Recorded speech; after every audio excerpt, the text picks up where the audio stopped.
Hello, hello, Nathugadh નગરપાલિકામાં આપનું હાર્દિક સ્વાગત છે. હું આપની શું સહાયતા કરી શકું? 10 લાખ ઉછીના લીધા છે, એનું વ્યાજ ભરી દ્યો. અમે હું તમારા વ્યાજ ભરવા બેઠા છીએ? તો હમણાં તો તમે કીધું કે હું સહાયતા કરું. અરે કાંઈ પાણી, વીજળી, રસ્તા, ગટર એની કઈ તકલીફ હોય તો કયો. પાણીની તકલીફ છે, પાણીની. કેમ ટાઈમે પાણી નથી આવતું? આવે છે? તો ઓછું પાણી આવે છે? ના ના, ઈ તો પૂરેપૂરું આવે છે. તો પૂરા પ્રેશર થી પાણી નથી આવતું? ના ના, ઈ તો ભભૂકા મારે છે, ભભૂકા. તો એલા ભાઈ પ્રોબ્લેમ શું ઈ છે છે? ને સાહેબ, શિયાળો છે ને એમ. હા શિયાળો છે એટલે ઠંડીનું વહેલું પાણી આવતું હોય છે, તમારે વહેલું ઉઠવું પડતું હોય છે, અથવા તો નહીં ઉઠતા હોય તો એની પેલા પાણી વયું જતું હોય છે, એવું જ છે ને?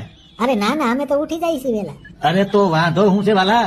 અરે પાણી ટાઢું આવે છે ને, અમારી કુતરીને નવરાવી તો શરદી થઈ જાય છે, એટલે ગરમ પાણી આપો એમ. લ્યો હવે આજ બેસ્યું તું, ગરમ પાણી આપો. અહીંયા અમે 70% પાણી છે પૃથ્વી ઉપર, એ બસાવવા હાટુથી નાતા નથી, એમાંથી ઓછું ન થઈ જાય, અને આને ગરમ પાણી જોઈએ છે. બોલો.